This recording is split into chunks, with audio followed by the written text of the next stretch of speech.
نحمده ونستعينه ونستغفره ونعوذ بالله من شرور أنفسنا ومن سيئات أعمالنا ومن يهده الله فلا مضل له ومن يضلله فلا هادي له ونشهد أن لا إله إلا الله ونشهد أن محمدا عبده ورسوله أما بعد فأعوذ بالله السميع العليم من الشيطان الرجيم بسم الله الرحمن الرحيم وبشر الصابرين الذين إذا أصابتهم مصيبة قالوا إنا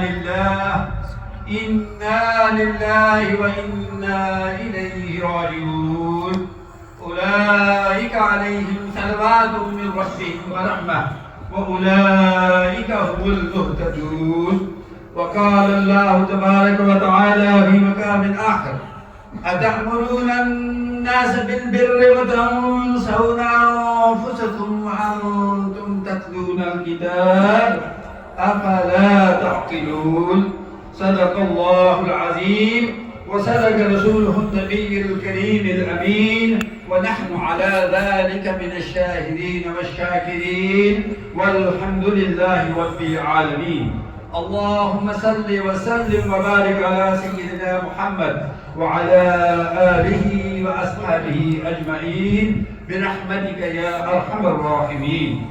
All praise is to Allah subhanahu wa ta'ala. We seek Allah subhanahu wa ta'ala's help and we ask Allah subhanahu wa ta'ala for pardon. We seek refuge in Allah subhanahu wa ta'ala from the evil of our own souls and from the evil consequences of our own deeds. Whomsoever obeys Allah subhanahu wa ta'ala and His Messenger Muhammad sallallahu alayhi wa sallam will be guided aright, and whosoever disobeys Allah will cause loss to himself alone and no one else. Whomsoever Allah subhanahu wa ta'ala guides will never be led astray, and whosoever Allah subhanahu wa ta'ala allows to go astray can never be guided. I bear witness that there is no God but Allah, and I bear witness that Muhammad sallallahu alayhi wa sallam is Allah's messenger and Allah's slave. Allah subhanahu wa ta'ala sent him with truth as a harbinger and bringer of the good news and as a warner. Let it be known to each and everyone that the best word is the word of Allah and the best way is the way of Muhammad sallallahu alayhi wa sallam. My dear brothers and sisters, we are facing a dire crisis in Palestine. I wish to speak a few words about that. What should Muslims do and what history tells us how this problem came and arose and how Muslims should be dealing with it. Food, water and fuel supplies are very scarce in Gaza these days. According to the United Nations Relief and Works Agency, the UNRWA says that about 629,000 refugees are sheltering in their 150 campsites.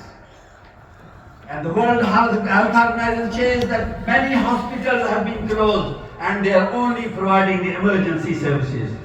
An estimated 1.4 million people in Gaza have been displaced according to the United Nations. Hundreds and thousands have moved from the north towards south, and the bombardment, callous bombardment everywhere, nowhere is safe for them to live. Their life has been made misery and a living hell by the bombardment, aerial bombardment, and by earlier on by the evictions and by the terror. And it is not surprising, it is not just the physical terror that they have been inflicted with, but all over the world we hear the news and the commentators commenting on children, Israeli children being beheaded, rapes being done, whereas there is no proof for it. All the propaganda machinery is working throughout the world and in such a manner that everybody believes it. 7,000 Palestinians have been killed in this war. 3,000 of them children, charred, burned, and made into cinders. And we never think about it. It is an irony that we speak about one evil and we forget about other evils. We forget about a bigger evil. 3,000 children, Palestinian children, have been killed in this war since 7th of October, and 1,400 of Israelis have died. 200 are still being held, around about 200 are still being held hostage in Gaza. So we live in a democratic world, my dear brothers and sisters, where it has become a fashion to preach but not to practice. And have a democracy of our own choosing. Democracy for one part of the world, but no democracy for other parts of the world. Only our interests are more important than everything else in the world. Allah subhanahu wa ta'ala, whom we follow and we obey and we submit to, and all the humanity must submit to Allah subhanahu wa ta'ala, forbids oppression for himself as well as all the humanity and his creation. Allah subhanahu wa ta'ala says that whole of the creation, whole of the mankind is my family. So with killing Allah subhanahu wa ta'ala's beloved creation, what will be our end and what consequences will we have to face? Oppression in any form, my dear brothers and sisters, either on our own selves, of our own people or others, is forbidden. And the deprivation and stripping others of their basic rights and freedom is never allowed in any religion, never mind Islam, and we being Muslims. The peace lovers and submitting ourselves to Allah subhanahu wa ta'ala. As Muslims, we are obliged to stand in solidarity with all the oppressed groups, whether they are Muslims or non-Muslims. We are expected to spend in charity for them, for the oppressed and for the needy, in order to get rid of their afflictions, their injustices, their inequality, their disenfranchisement, their oppression, their displacement, and their eviction and their killing, as it is being done to the Palestinians today.